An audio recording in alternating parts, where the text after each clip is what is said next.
Tempat kedua kita naik bulan. Tempat dapat sejuk siut.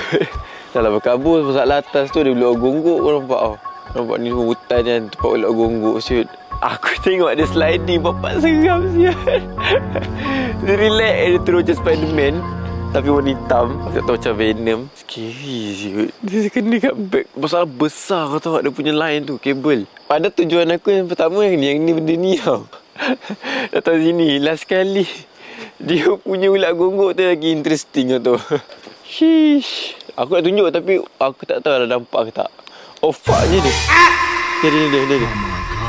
Kau dah turun. Hell no, man. What the fuck, man? Dia takutnya. Oh.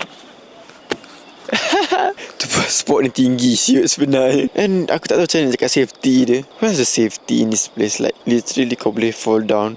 Sekiranya jatuh apa akan terjadi pak? Ada dua. Yang satu mungkin masuk ICU. Yang kedua mungkin Ke syurga. Ke syurga. Alhamdulillah.